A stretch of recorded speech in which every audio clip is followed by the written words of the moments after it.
texte dans 1 Corinthiens pour un peu vraiment vous encourager, parce que on va célébrer le 50e anniversaire de l'Église. On est très fiers que nous avons pu demeurer autant d'années. Il y a plein d'églises qui n'existent plus. Hein. Entre autres, j'avais une église à Boisfort qui n'existe plus. Mais j'ai quand même eu la bonne nouvelle. Le pasteur Taylor, il y a son beau-fils qui a commencé l'église à Boisfort, presque au même endroit où on était. Alors, parce qu'il y a eu une église qui est venue par après quand je suis parti, mais qui a aussi disparu. Et alors, lui, il a travaillé là-bas. Je suis content. Ça veut dire que l'évangile a continué d'être annoncé. Mais nous sommes encore là. Et vous savez, pour qu'une église puisse avoir la possibilité de demeurer, elle doit se construire en permanence. Elle doit rester en action pour se rénover, pour se construire, pour se développer, pour devenir belle. En quelque sorte, notre Église, j'aimerais un petit peu la comparer à... Vous avez déjà vu la belle cathédrale qu'ils sont en train de construire à Barcelone? Oui. Vous avez déjà vu cette église? Vous l'avez déjà vu? Elle est spéciale. Oui, c'est une église qui est en art déco. On dirait comme ça toutes des petites perles qui sont assemblées les uns au-dessus des autres. C'est un monument au niveau architectural qui est très très joli. Ça fait 125 ans qu'ils sont en train de la construire. 125 ans, vous imaginez? Et alors en plus, il faut payer pour entrer. Ah ben, il faut bien des sous pour la construire. Hein. Qui rase 5 mètres à parking, alors pas. Alors, qu'est-ce que ça nous montre? Que construire une église, c'est quelque chose d'important, mais ça ne peut pas se faire tout seul. Ça doit être fait par chacun d'entre nous. C'est la raison pour laquelle je voulais lire un texte qui se trouve dans 1 Corinthiens chapitre 3, et à partir du verset 9.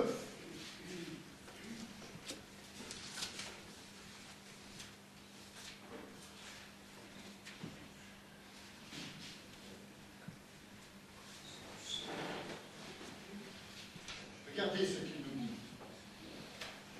Ce texte a été écrit par l'apôtre Paul parce que dans l'église de Corinthe, il y avait des divisions. Hein.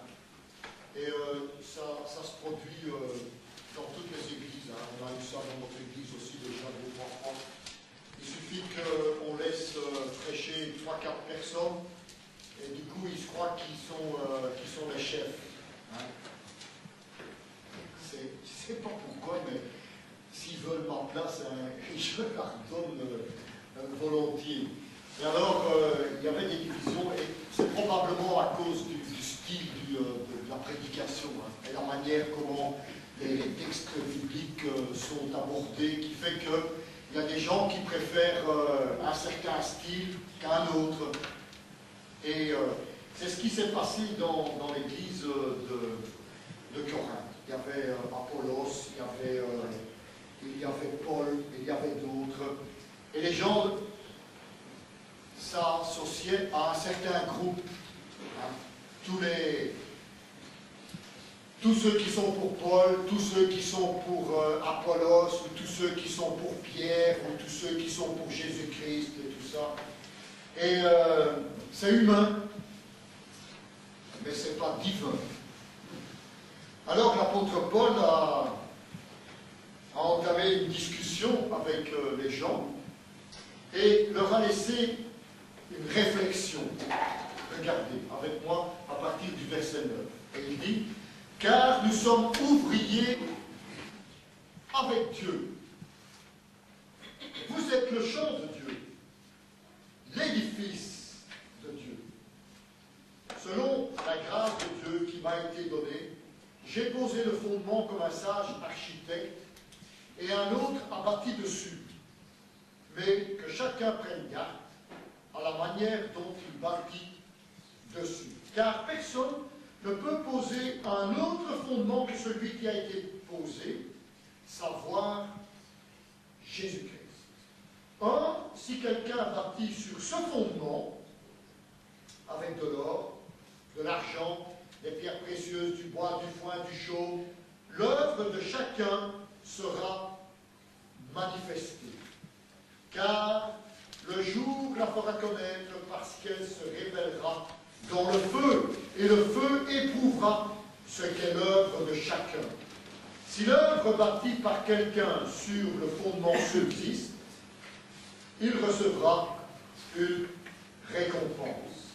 Si l'œuvre de quelqu'un est consumée, il perdra sa récompense.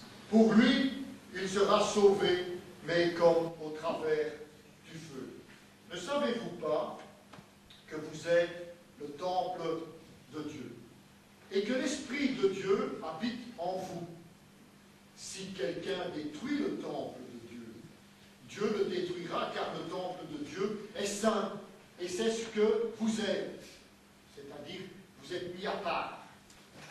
Que nul ne s'abuse lui-même. Si quelqu'un parmi vous pense être sage selon ce siècle, qu'il devienne fou afin de devenir sage. Car la sagesse de ce monde est une folie devant Dieu. Aussi est-il écrit, il prend les sages dans leur ruse, et encore, le Seigneur connaît les pensées des sages. Il sait qu'elles sont vaines, que personne donc ne mette sa gloire dans des hommes, car tout est à vous. Je répète, car tout est à vous. Soit Paul, soit Apollos, soit Céphas, soit le monde, soit la vie, soit la mort, soit les choses présentes, soit les choses à venir. Tout est à vous, et vous êtes à Christ, et Christ est à Dieu. En disant tout ça, j'ai fait le tour de la question pratiquement. Mais j'aimerais clarifier certaines choses. Parce que souvent, on prend ce texte en fonction du milieu spirituel dans lequel on est. On le prend pour justifier certaines doctrines, certaines manières de faire, ou pour imposer aux gens un certain style de vie. Moi, je ne désire pas rentrer dans ces discussions vaines. Il y a un élément que nous voyons dans ce texte qui est crucial et important. Et si cette Église existe encore aujourd'hui, ce n'est pas à cause de vous ou à cause de moi, c'est à cause de ce qui est écrit dans le verset 11. Car personne ne peut poser un autre fondement que celui qui a été posé, savoir Jésus-Christ. Car personne ne peut poser un autre fondement que celui qui a été posé, savoir Jésus-Christ.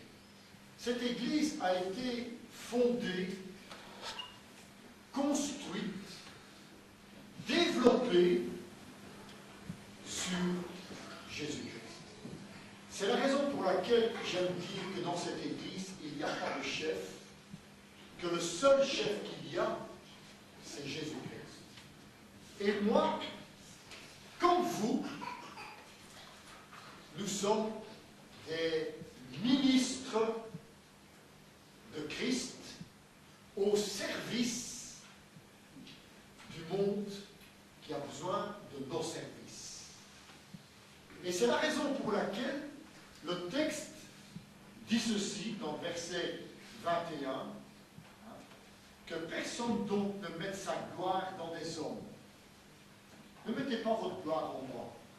Je suis un frère qui vous aime, vous m'aimez, je le sais, mais il ne faut pas m'adorer en moi. Soyez contents que le Seigneur m'a donné le don de pouvoir partager la parole de Dieu avec vous, d'avoir le désir de le faire bien. Soyez contents de ça. Rendez gloire à Dieu pour ça. Adorez-le de tout votre cœur parce qu'il m'a donné cette sagesse. et que grâce à ça, vous avez quelqu'un qui aime partager la parole de Dieu avec vous, avec passion, avec zèle et avec force, avec conviction. Mais moi, je suis qu'un plouc, comme vous. Merci. C'est pourquoi il dit, ne rendez pas gloire à un homme, car tout est à vous. Tout ce que je partage avec vous, et tout ce que vous partagez avec moi, ça est à vous. Et tout ce que nous faisons, eh bien, c'est fait comme il est dit ici. Tout est à vous, et vous êtes à Christ, et Christ est à Dieu. Nous sommes à Dieu, et nous sommes ici pour Dieu. Ça, c'est notre raison d'être, c'est notre raison de vivre, et c'est ce qui permet que cette Église demeure. Seulement, on est des humains, on fait des bêtises et des erreurs, et je souhaiterais vous exhorter à avoir des valeurs fondamentales pour que cette Église puisse se construire.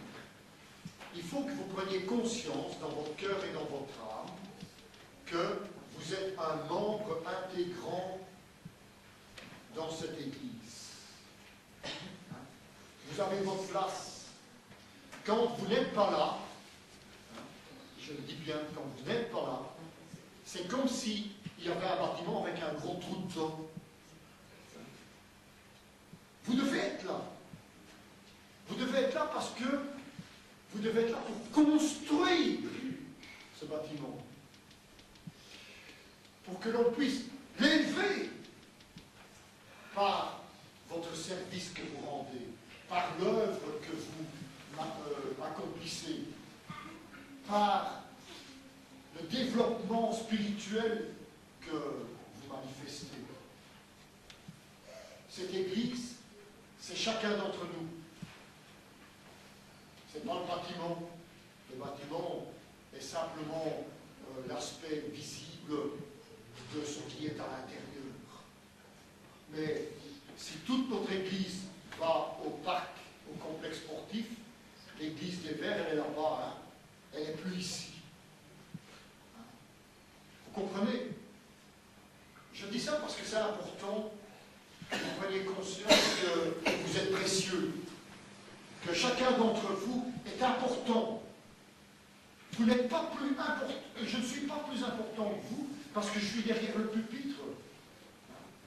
Et vous n'êtes pas plus important que moi parce que vous êtes assis dans les bancs. On est tous importants. Et ce que Dieu attend de notre part, c'est ce que l'apôtre Paul essayait de faire comprendre aux gens de Corinthe. Nous sommes ouvriers, comme il dit dans le verset 2, avec Dieu.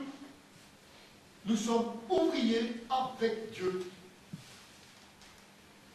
Et ça montre votre importance. Et vous êtes le champ de Dieu, l'édifice de Dieu. C'est pourquoi je voulais aussi partager ce message ce matin avec vous, parce que cette semaine, et la semaine passée, on a fait un plan de 5 jours pour encourager les gens à arrêter de fumer. Parce qu'on a vu à quel point la cigarette était nocif, et certains d'entre vous ont pris l'engagement, jusque maintenant ils tiennent le coup, et je voulais vous encourager, parce que vous êtes le temple, vous êtes l'édifice de Dieu. Alors, il faut que cet édifice soit mis à part, comme le texte nous le montre. Vous êtes saints, dit le texte.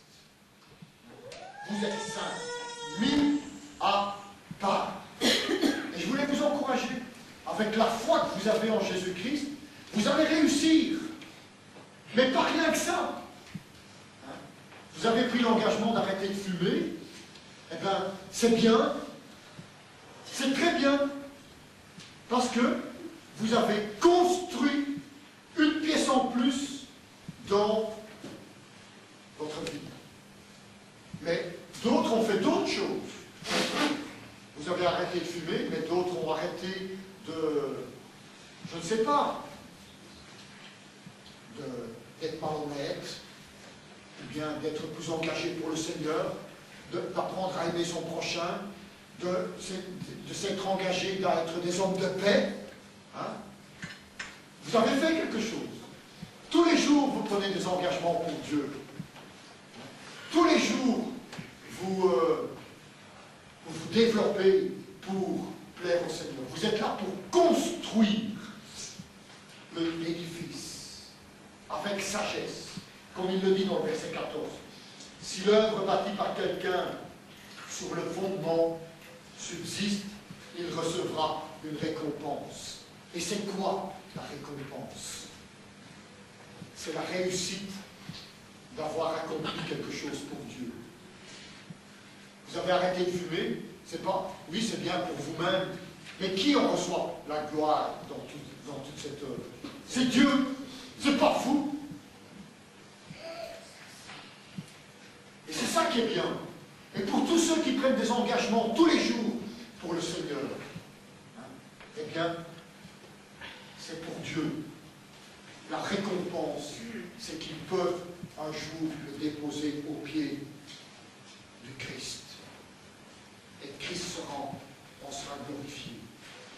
On construit ce temple avec sagesse. On fait toutes des choses qui sont bien pour que Dieu puisse être glorifié. Et comment allez-vous construire avec sagesse? Eh bien, en utilisant la parole de Dieu. Vous allez lire, comme on a fait ce matin, on a étudié, on a essayé de comprendre, on a cherché des réponses. Avec la parole de Dieu, vous construisez, vous grandissez, vous vous développez, et l'édifice prend forme. Mais vous le faites aussi par la prière, parce qu'on n'a pas tous les capacités de réussir, et la prière vous donne le moyen d'y arriver. Vous le faites aussi parce que vous dépendez du Saint-Esprit. Vous demandez au Saint-Esprit qui vous enseigne chaque instant de chaque jour. Il est là pour vous consoler. Et c'est cela qui vous permet d'aller de l'avant, d'édifier le temple. La deuxième chose que l'on voit dans la construction du temple, c'est qu'il y en a qui construisent d'une façon mondaine. On veut un certain style de personnes. Tous des blancs, universitaires, hein, cadres d'entreprise. On parle un langage que, quand moi je vais, je me dis, mais qu'est-ce qu'ils sont en train de dire? Ils utilisent des mots, ça plane 2 mètres au-dessus de ma tête parce que je ne comprends rien du tout. Quel genre d'église on veut édifier? Celle qui permet que tout le monde puisse venir, du plus intelligent au plus bête, du plus riche au plus pauvre, du plus beau au plus moche. On veut des gens de toutes les races. Quel genre d'église on veut? Il y en a qui construisent des églises d'une façon mondaine, de façon à ce que on puisse être un cercle fermé, privé, où la spiritualité est superficielle. On parle de Jésus parce qu'on est dans un lieu religieux. Mais est-ce qu'on croit en Jésus? Est-ce que Jésus est le fondement? Est-ce que Jésus est celui qui transforme les vies? On construit d'une façon mondaine parce qu'on n'utilise que nos capacités, nos moyens, et on ne demande pas au Saint-Esprit d'y arriver. Vous savez, si on veut que cette église se remplisse, c'est parce qu'on prend du temps pour prier. Parce qu'on prie pour que le Seigneur transforme nos vies de façon à ce que nous ayons quelque chose à donner à ceux qui ont besoin du Seigneur. Et puis, il y en a qui détruisent le temple. Comme on a vu, il dit, si l'œuvre de quelqu'un est consumée, il perdra sa récompense. Pour lui, il sera sauvé, mais qu'au travers du feu. Alors, est-ce que ça parle du salut?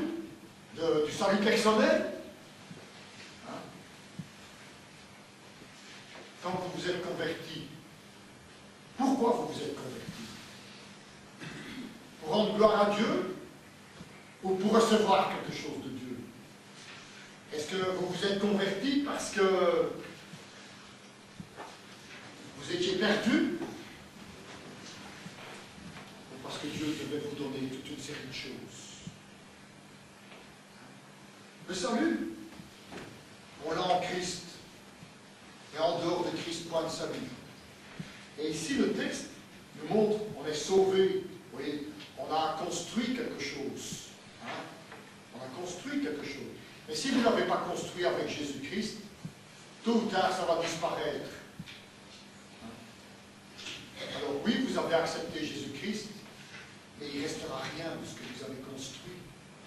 Parce que vous ne vous êtes pas basé, fondé sur Jésus-Christ pour que ça reste et que ça devienne solide. Et il dit, si quelqu'un détruit le temple de Dieu, Dieu le détruira aussi. Car le temple de Dieu est mis à part. Et c'est ce que vous êtes. Vous devez prendre conscience que vous n'êtes plus une personne ordinaire. Vous ne pouvez plus avoir les mêmes pensées que les gens dans le monde. Vous ne pouvez plus apprécier les mêmes choses que les gens apprécient dans le monde. Oui, vous êtes encore des habitants de cette terre, mais en réalité, vous êtes assis dans le ciel, dans l'édifice de Dieu, qu'il a préparé d'avance pour vous. Et celui qui ne fait pas attention dans l'Église, qui est là pour le détruire, par exemple par la médisance, ou par les critiques perpétuelles, parce qu'il n'est jamais content de rencontrer ses frères et sœurs. Il a toujours des reproches à lui faire. Celui-là détruit l'Église. Hein? Dieu le détruira aussi. Ou s'il est trop orgueilleux. Hein? Moi, je suis le meilleur chrétien de l'Église ici. Hein? Je suis celui qui donne la Bible, celui qui fait des bonnes œuvres tout le temps. Moi, j'ai le plus beau costume. Il est même spirituel, mon costume. Hein? Il est lavé par des trucs spirituels plus blancs que blancs. Hein? Celui-là, il détruit l'Église. Il n'apporte rien. Hein? Celui qui n'a pas de miséricorde envers son frère ou sa sœur. C'est difficile hein, d'avoir la miséricorde. Le Seigneur a mis moi et mon épouse à l'épreuve par rapport à ça. On a des amis qui sont des chrétiens, mais ils passent par un moment très difficile dans leur vie. Ils ont fait des choses qui ne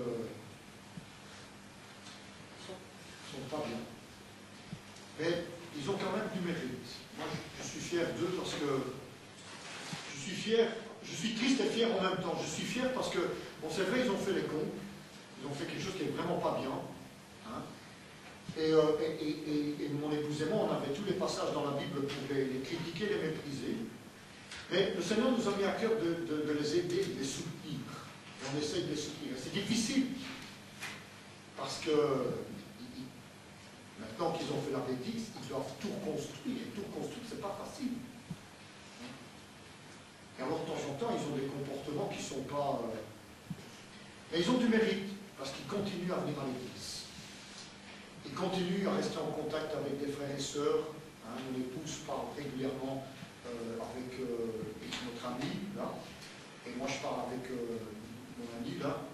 Et ils persévèrent. Ils font l'effort pour rester attachés au Seigneur. Ok, ils ont fait une bêtise. Hein? Ils sont critiquables. On a les versets dans la Bible qu'on peut leur jeter au visage. À plein. Pour les amoindrir et les écraser encore plus et pour dire bah, je suis le meilleur chrétien, oh, il est comme ça. Hein? Non. On prie pour eux, ils restent fermes. Et qu'est-ce qu'on a découvert? C'est qu'il faut avoir de la miséricorde pour eux. Ok, ils ont fait une bêtise, mais nous on est là pour les soutenir, pour les aider à rester debout. De temps en temps, ils ont envie d'abandonner l'Église, hein, ils ont envie d'abandonner le Seigneur, parce qu'ils sont dans une situation qui savent bien que ça ne plaît pas au Seigneur. Mais nous ne sommes pas là pour détruire l'Église, nous sommes là pour construire. Ok, hein, il y a quelqu'un dans la rue qui a acheté un caillou, il a cassé le carreau. C'est pas le carreau qu'il faut mépriser, hein. C'est la pierre. Il a cassé le carreau, hein. C'est la pierre. Ou la pierre, hein. Et qu'est-ce qu'on fait? Eh bien, on récupère les morceaux, on les remet, et on fait que le carreau soit. Ça, c'est miséricorde. C'est un fameux carreau. Hein? Il ne faut pas détruire le temple. Il ne faut pas être à l'église uniquement pour pouvoir en soutirer du profit. Parce qu'il y en a, c'est ce qu'ils font. Hein? Ils sont là, ils viennent à l'église, et ils sucent, et ils sucent, et ils sucent, et ils sucent. Et quand ils ont tout sucé, hop, on ne les voit plus. Détruire l'église. Il ne faut pas détruire l'église. Nous devons être là pour aider. Et il faut aussi que la vie spirituelle soit pas dans une situation d'intérêt, mais dans une situation de progrès. Et regardez ce que dit le texte, pour conclure. Il a dit que nul ne s'abuse lui-même. Si quelqu'un parmi vous pense être sage selon ce siècle, qu'il devienne fou. Et c'est vrai. Aux yeux des gens du monde, nous sommes des fous. Hein? Parce que nous avons des valeurs, parce que nous avons des principes, parce que nous avons des priorités. Aujourd'hui. Parce qu'on fait des efforts pour aimer nos ennemis, pour aimer les gens qui sont méprisables. On est fous aux yeux du monde. On ne vit pas par intérêt, on n'est pas des égoïstes. C'est le seul moyen pour devenir sage, dit le Seigneur. Car la sagesse de ce monde est une folie devant Dieu. Aussi est-il écrit, il prend les sages dans leur ruse. Et encore, le Seigneur connaît les pensées des sages. Il sait qu'elles sont vaines. Que personne donc ne mette sa gloire dans les hommes, car tout est à vous. Vous avez tout. Vous avez la vie éternelle. Vous avez la réussite. Vous avez la puissance de votre foi. Vous avez tout. Alors n'allez pas auprès du Seigneur pour dire, Seigneur, je viens de tout, je suis à propos la vôtre. Non, vous avez tout. Il faut que ça soit inscrit dans votre tête. Il faut que ça soit une conscience réelle. Et qu'est-ce que ça donne? Car, pardon, 23. Tout est à vous. Et vous êtes à Christ. Et Christ est à Dieu. Ça, c'est ce qui est merveilleux. Et je terminerai par un texte qui se trouve dans 1 Pierre, au chapitre 2, versets 4 à 8. 1 Pierre, chapitre 2, versets 4 à 8.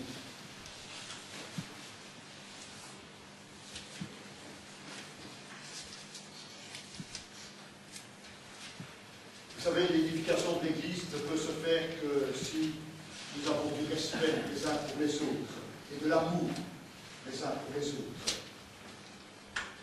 Et que notre intérêt, notre seul et unique intérêt, quand on vient à l'Église, c'est de rendre gloire à Christ. Si ce n'est pas le cas, il faut changer notre pensée. Et regardez ce que dit le texte. 1 Pierre chapitre 2 verset 4. Approchons-nous de lui, c'est-à-dire de Christ. Pierre vivante, rejetée par les hommes, mais choisie et précieuse devant Dieu.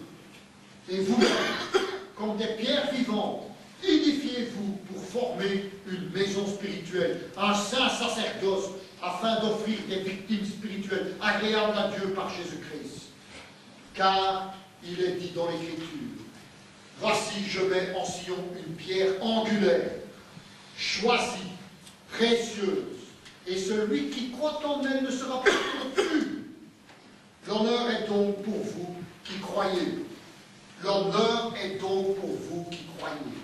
Mais pour les incrédules, la pierre qu'ont rejetée ceux qui bâtissaient est devenue la principale de l'angle, une pierre d'achoppement, un rocher de scandale. S'ils s'y heurtent, pour n'avoir pas cru à la parole, et c'est à cela qu'ils sont destinés. Tous ceux qui croiront pas en Jésus-Christ, eh bien, ils vont mourir. Nous qui avons cru, rendons-nous gloire. Prions. Père, merci. Sois loué, sois glorifié. Parce que tu es le fondement même de notre Église. Et nous te prions pour que tu puisses nous aider à réussir, à construire cet édifice que tu veux le faire. Parce que nous voulons le faire avec Christ. Qu'à toi soit la gloire, Père, dans le nom de Jésus. Amen. Amen.